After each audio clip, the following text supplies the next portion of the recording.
Now, it takes you to the trade screen, not going to even mess with it. You guys know how big of a crapshoot that is. You got to make the cap work for both teams and blah, blah, blah. I just feel like it's very, very unrealistic. If they make a trade, cool. We'll cover it when it happens. I just don't like to get into that stuff, to be honest with you. So now free agency. The first stage of free agency here, Tim, is re-signing your own players, okay? I feel comfortable saying we're going to let all these guys walk other than Trayvon Diggs, who we've already cut. On here, they're still showing him in the re-sign stage, if you will, but he's actually an unrestricted free agent, if I understood correctly. So that's a little bit off on their side, but no big deal. So what we'll do is look to re-sign him, and that's one of the guys I would like to see the Packers sign. His previous average annual value is $19 million per. His market value is fluctuating. Some people are saying it's going to be around 6. Others are going to say it's around 12. This site has it right there in the middle at about 8.2. Okay, so that is definitely a player that I would like to sign to fix the cornerback room, Tim. And I don't know how you feel about it. That's the guy that's on my radar in terms of, hey, let's get him back on the roster. I think that's the first step possibly to I don't know if I'd go as far as say he's going to fix the room, but having a player like Trayvon Diggs in your secondary brings some of that veteran presence. And especially if we're able to get him somewhere in that range, if he's under 10 milli, he can add a lot of value these next couple of years as we make a push, and then also help, developing some of our younger guys and, whoever we pick up in the draft this year. So we'll see what happens, but I'm all for getting Trayvon Diggs back in the fold for the right money. Yeah, it's just wild because Trayvon Diggs is showing, $8.5 million. Eric Stokes is at 11.7. That's insane. I'm telling you, I know Eric Stokes played much better this past year, but me personally, if you had me choose between Trayvon Diggs and Eric Stokes, I'm going with Trayvon Diggs. That's just me. Again, Stokes is 27. How old is Diggs? Oh, that's a good question. Diggs is 28. Yeah, so it's not a super huge age difference, right? As far as miles on the tread or anything. But I would think that I don't know. That seems kind of shocking to me. No disrespect to Eric Stokes Jr., but that seems a little inflated. Yeah, definitely. All right, so we're going to go Trayvon Diggs here. And again, we're going to give him what he's offering or what he's asking just to make it realistic. We're going to do 8.2. Let's see if he'll take a 3-year deal. Okay, a 3-year deal is really a 2. It's a 2 with a club option of a third is how we look at that. So if we do that, we make that offer. Bang, he accepted it. So we have signed man his money. We have signed Trayvon Diggs at cornerback. All right. So there is some veteran presence in your cornerback room. Notice we didn't say we were going to cut Keyshawn Nixon. People were going, Clayton, what are you talking? You have dogged. You've been talking about you want him off the roster. I completely understand where you're coming from, right?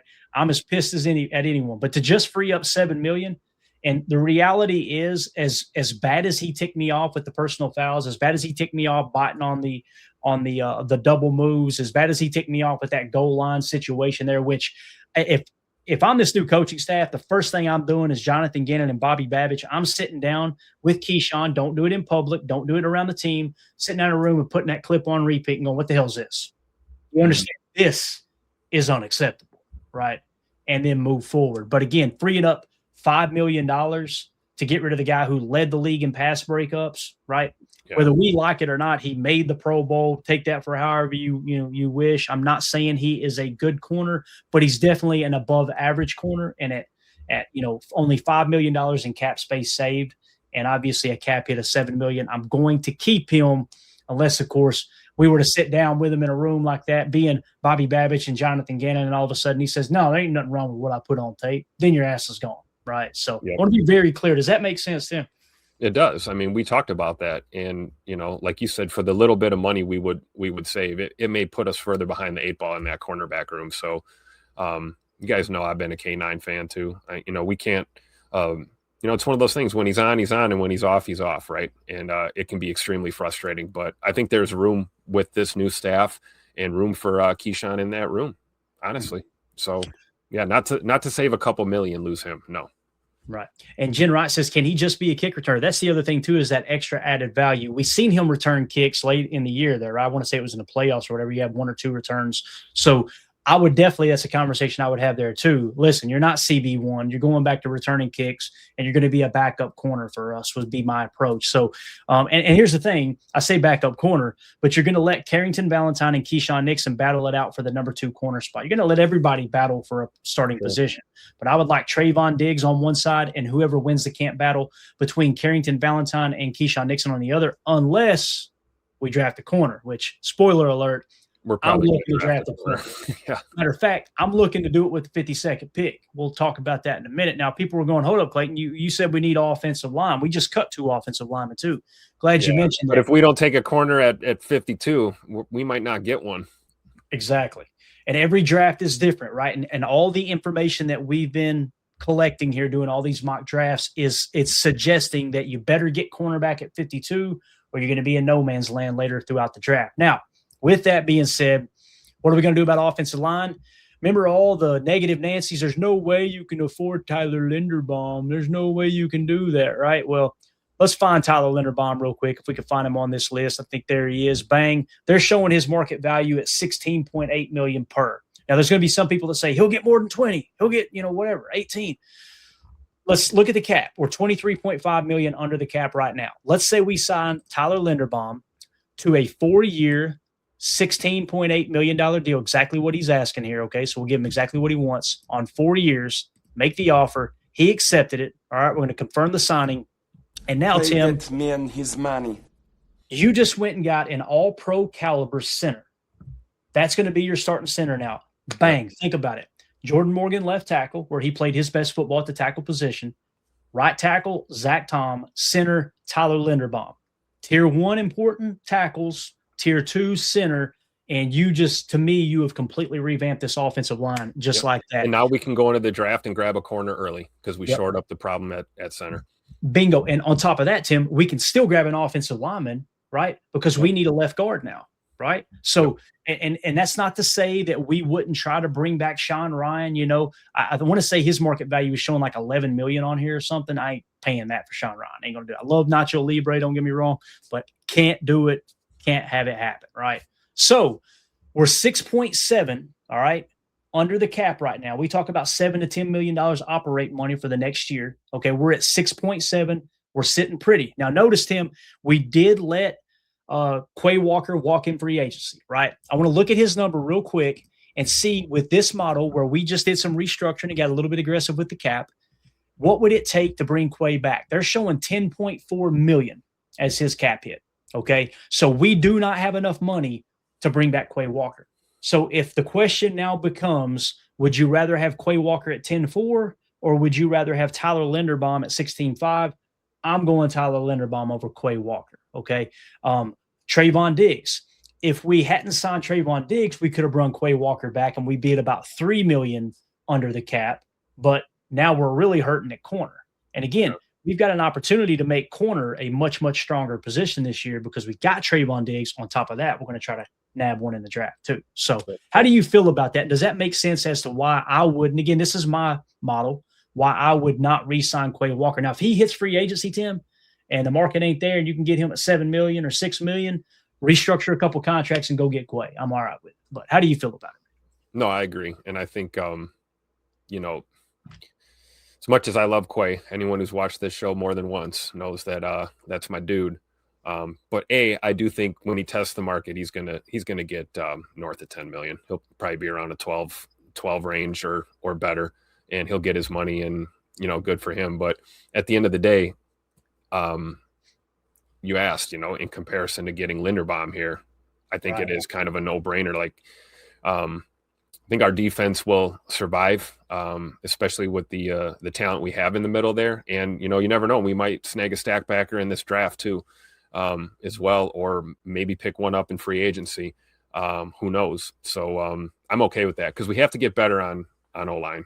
We've got to figure out center. You've got J Money, the dime thrower under center. He needs to know who that's going to be, and it's got to be consistent and it's going to help us offensively. So as much as I'd hate to see Quay Walker walk, I think it's time for him to do that and test the market. Yeah. And again, you might be able to nab one in free agency that you would consider a better linebacker than him. But it's just one of those situations where I would rather move on and get Tyler Linderbomb, and then you address linebacker in the draft a little bit. And listen, I know people don't want to hear this. Let me hit this real quick. Solder says if they gave Linderbomb $22 million a year, I would be okay with it. I agree, because that $22 million a year, the first year cap is probably going to be 17, 18 million, right? And of course, you'll be able to maneuver the cap as you move forward. The cap is skyrocketing. We've got a ton of cap space next year as it sits right now. There's going to be some adjusting that needs to take place as those roster bonuses come due, obviously. But all that comes into play. Now, when it comes to Quay, I know there's some people that, well, how are you going to replace Quay? I think right here, Mike says, if you let Quay go, you better have a plan on a replacement. He's not on the roster. I disagree. Now, again, I'm not saying that Isaiah McDuffie is an all-pro linebacker. I'm not saying he's a great linebacker. But what I am saying is, in my opinion, he played better than Quay Walker last year. Now, again, what am I determining that on? When you look at the PFF grade, well, PFF isn't everything. Look at the passer rating when targeted. Quay Walker's passer rating when targeted, he ranked in the hundreds, I believe it was. Horrible in pass coverage. That's just the way it shook out this year. That has nothing to do with PFF. That's all NFL Pro data. Now, Isaiah McDuffie, 18th in the league in terms of passer rating when targeted. Again, I don't like the idea of having to go out there with Isaiah McDuffie as your starter. I want to be able to improve that aspect as well. But I like Isaiah McDuffie more than I like Quay Walker as it sits right now. That's just me personally. And again, if you can get Quay at the right price, I would be all about that. All about that, right? Chris says that was supposed to be Quay's expertise. It's a lot deeper than that, Chris. Like, it has been in the past, but we didn't see it last year. Yeah, Quay. What I've noticed watching Quay, and I've had the privilege of watching every snap that he's played since he's been in the league. His superpower is flipping his hips and covering the seam in a Tampa 2. He can do that, and he's got the athleticism, he's got the height, he's got the reach, the wingspan, everything there to do that. That's his superpower, okay? Yes, he gets a lot of tackles. A lot of those tackles are not at the depth you want, okay? They're not stops, so to speak, for the most part. It's more of a tackling a guy 5-6 yards down the line of scrimmage, beyond the line of scrimmage. Now, with all that being said, when you look at that being his superpower and then his passer rating when targeted is kind of what Chris is saying, that's what makes it tough. That's what makes it a tough sell for me. It's like, okay. And how much Tampa 2 is Gannon going to run? Right. Exactly. We don't know. If we're going to be in quarters the majority of the time, guess what that means, guys? He's going to be sitting in a mid-zone, a mid-hook curl zone, okay? And in that mid-hook zone, he's going to be reading the 2 and the 3 and needing to clamp down quick. That's what Quay hasn't done well. He hasn't really fired his shot. You can tell he hasn't been comfortable making those decisions. So the other answer, too, is you got a third-round pick in Tyron Hopper. And he's got to see the field. He has to see the field at some point, right? He's got to, because when we've seen him on the field, Tim, he looked good.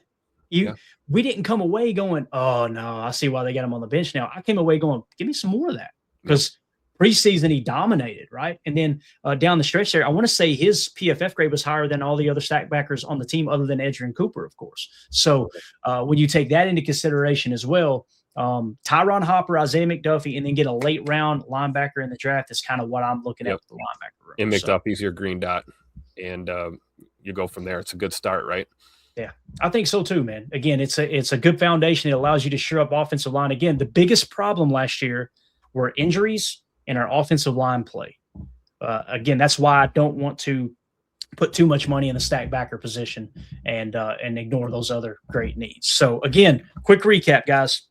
What we did in free agency was we went out and signed Trayvon Diggs, 2-year, $8 million per, or actually a 3-year, $8 million per. And then we got Tyler Linderbomb, 4 years, $16.8 million per. So you shored up center. You got you a nice little piece, a good discounted piece, in my opinion, at the cornerback position. And now you're ready to head into the draft. So again, we cut Elton Jenkins, we cut Aaron Banks, we restructured Gary, restructured McKinney, restructured Josh Jacobs, freed up enough space to go get Trayvon Diggs and Tyler Linderbomb in free agency. If you guys are watching this video back later, let us know in the comments, how do you feel about what we did in free agency here? How do you feel about Trayvon Diggs? How do you feel about Tyler Linderbomb? Are there players at that same position you would rather have had? Hit us up in the comments, hit like, subscribe, click the bell icon for us. We greatly appreciate it.